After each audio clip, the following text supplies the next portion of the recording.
This is the Chrysler 300. Now I've probably had or driven about 300, 400, 500 cars in the past few years, but this is my longest owned personal car, and it's the only car that I keep with my name on the plate, and that says a lot. Now you don't really see many of these in the UK. They're more common in the US, just like the Ford Mustang. Rarely see any of them in the UK, but a lot of them are common in the US, and that's one thing that really appealed to me about it. And in terms of like comparison with similar cars, I don't think there is any similar cars that you can compare it to. It's kind of like in between a 5 Series and a 7 Series, in between a E-Class and an S-Class, in between an A6 and an A8, and there is no in between in the market except this one. You probably noticed the SRT badging on the seats there as well. If you don't know, SRT is basically the sports version, just like the M Sport is for BMW, the AMG is for Mercedes, the SRT is the sport version of this. And if you are looking to buy one, I wouldn't touch anything that's not an SRT because it's completely a different car inside. I hate the non-SRT versions. The SRT ones come with half leather and half suede, and they're much better designed seats than the standard version.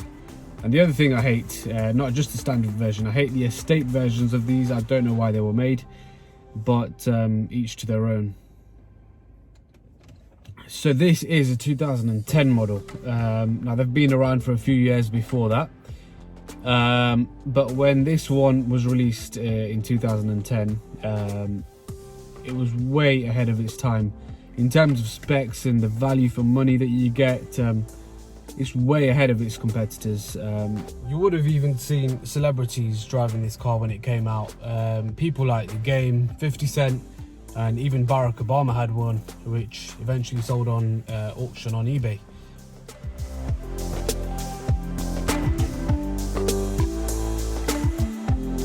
In terms of the specs of this car, you get a lot for your money. So for example, that is the standard entertainment system that came with the car. Now it has a 20 gig hard drive, so if you want to put your songs, your own pictures. How many cars do you know around 2010 or even still now in 2021 that came with a hard drive and, you know, pictures that you can keep as your background wallpaper and, you know, all sorts? It does have a CD compartment. You just got to press that and there's a hidden CD compartment in the back. At the back you'll find these little hangers to hang your suit or your iron shirt. 2 cup holders on the back. The parking brake on this is the same as the Mercedes of the same year, which some people might find dated. Memory seat settings. A little case for sunglasses here. But there is a lot of attention to detail. Even the cup holders have ambient lighting in them, which you can see quite clearly at night. Heated seats, reclining electric adjusting seats, steering wheel controls, cruise control. You know, the seats on this as if you're sitting on your sofa at home, honestly. In fact, it's even more comfier than my seats at home. So I know the SRT ones, they even come with a premium Boston sound system, which is one of the best sound systems that I've experienced.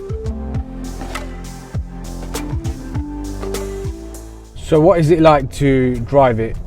For starters, probably one of the most comfiest cars I've ever driven. For a car that weighs 2 ton, it has plenty of power as well. This diesel one, which is the CRD model, the 0 to 60 on it is 7.6 seconds. That might seem a little slow compared to sports cars, but it is fast enough, trust me. It pulls the car.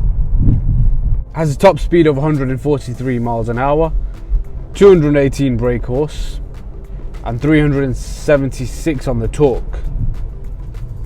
It's probably one of the only cars that I can think of that you'd find a drug dealer driving it, like Walter White in Breaking Bad.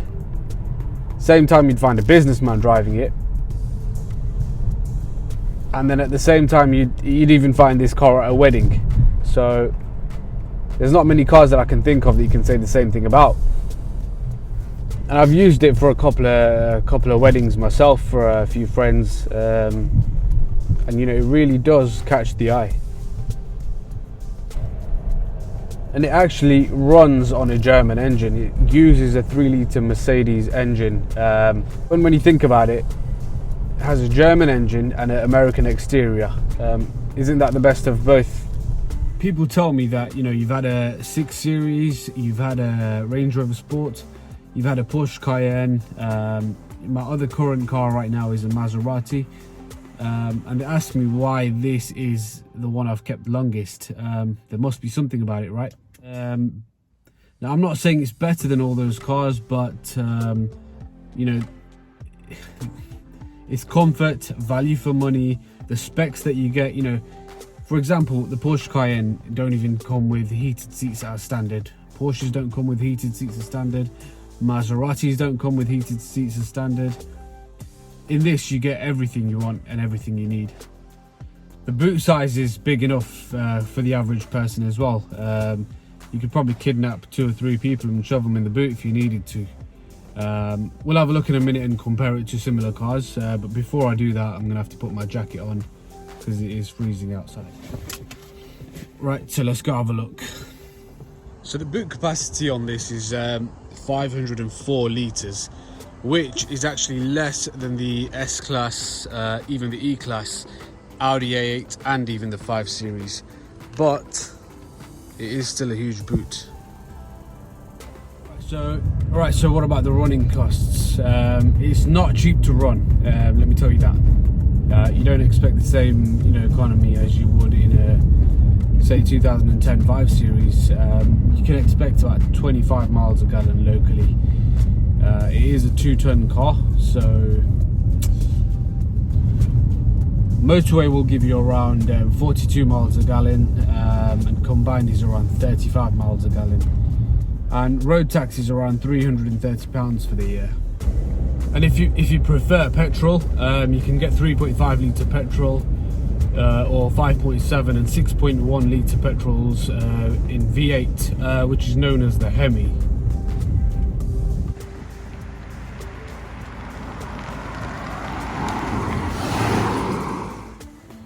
And now finally, common problems. Like all cars, every car has common problems.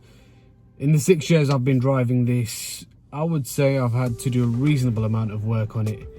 The first major expense was fuel injectors. I paid about £2 to get that done. And I think I got ripped off by the main dealers. I wouldn't go there again. Number 2, the passenger side front window is a bit fidgety when going up. You have to try it a couple of times.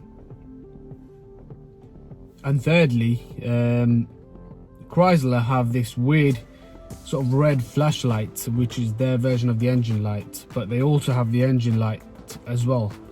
And sometimes it's a bit difficult for garages to figure out what the actual problem is based on that red flashlight, and because of the system they use as well, it's a bit tricky for, you know, any mechanic to do it. So I would probably find a Mercedes specialist, because they do use a Mercedes engine. But I could go on and on about this car, but I'm going to stop here. So thanks for watching again, and keep an eye on my videos and subscribe if you're new. My aim is to do, you know, different videos on as many cars as I can. So follow me on socials as well, and if you're looking for a car, get in touch with me. I'm going to leave my details in the description below, and see you on the next video.